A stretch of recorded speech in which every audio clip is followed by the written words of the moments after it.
મિત્રો છેલ્લા થોડા દિવસોથી સોશિયલ મીડિયા પર એક જ ચર્ચા ચાલી રહી છે કે શું ફરી લોકડાઉન લાગશે।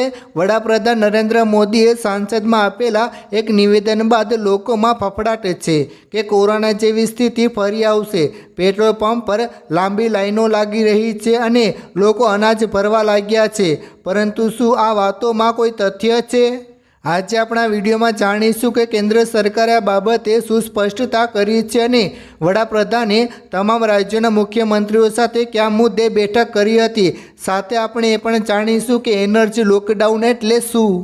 પીએમ મોદીના નિવેદનનું સત્ય। મિત્રો, વડાપ્રધાને સંસદમાં કહ્યું હતું કે આપણે કોરોના કાળમાં જેવી રીતે એકજૂથ થઈને લડ્યા હતા તેવી જ રીતે આગામી પડકારો માટે પણ તૈયાર રહેવું પડશે। આ નિવેદનનો અર્થ લોકડાઉન નથી। વાસ્તવમાં પશ્ચિમ એશિયામાં જે યુદ્ધની સ્થિતિ છે તેના કારણે ઉર્જા સંકટ ન સર્જાય તે માટે સાવચેત રહેવાની વાત હતી। સરકારે સ્પષ્ટ કહ્યું છે કે લોકડાઉન જેવી કોઈ જ પરિસ્થિતિ અત્યારે દેશમાં નથી। કિરણ રિજ્જુની મોટી સ્પષ્ટતા। મિત્રો, કેન્દ્રીય મંત્રી કિરણ રિજ્જુએ પત્રકારો સાથે વાત કરતા અફવાનું ખંડન કર્યું છે। તેમણે જણાવ્યું છે કે લોકડાઉન લાગવાની વાતો તદ્દન પાયાવિહોણી છે।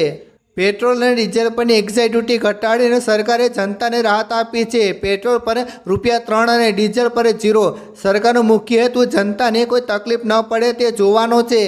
મુખ્યમંત્રીઓ સાથેની બેઠક અને ઉર્જા સુરક્ષા। મિત્રો, વડાપ્રધાને આજે જ તમામ રાજ્યોના મુખ્યમંત્રીઓ સાથે બેઠક કરી હતી। આ બેઠક લોકડાઉન માટે નહીં, પરંતુ ઈરાન યુદ્ધના કારણે પેટ્રોલ, ડીઝલ અને ગેસના સપ્લાયમાં કોઈ અડચણ ન આવે તે માટે હતી। પેટ્રોલિયમ મંત્રાલયે ખાતરી આપી છે કે ભારત પાસે પૂરતો જથ્થો ઉપલબ્ધ છે અને સપ્લાય ચેન સુરક્ષિત છે। જો જરૂર પડશે તો આપણે ઓસ્ટ્રેલિયા કે અમેરિકા જેવા દેશો પાસેથી પણ મદદ મેળવીશું। એનર્જી લોકડાઉન એટલે શું? મિત્રો, સૌથી પહેલાં જાણી લો કે એનર્જી લોકડાઉન એ કોઈ સરકાર કે WHO દ્વારા જાહેર કરવામાં આવેલો સત્તાવાર શબ્દ નથી। આ શબ્દ ઇન્ટરનેટ યુઝર દ્વારા વર્તમાન ઉર્જા સંકટને સમજવા માટે વાપરવામાં આવી રહ્યો છે। જ્યારે કોઈ દેશમાં તેલ, ગેસ કે વીજળીની ભારે અછત સર્જાય ત્યારે સરકાર વપરાશ ઘટાડવા માટે લોકોની ગતિવિધિઓ પર પ્રતિબંધ મૂકે છે। તેને લોકો એનર્જી લોકડાઉન કહી રહ્યા છે। સંગ્રહખોરોને ચેતવણી। મિત્રો, સરકારે રાજ્ય સરકારોને કડક આદેશ આપ્યા છે કે કોઈપણ વેપારી કે વ્યક્તિ પેટ્રોલ કે ગેસની અછત બતાવીને સંગ્રહખોરી ન કરે। અફવા ફેલાવનારા અને કાળાબજાર કરનારાઓ સામે કડક કાયદેસરની કાર્યવાહી કરવામાં આવશે। વડાપ્રધાન પોતે આ સ્થિતિ પર નજર રાખી રહ્યા છે।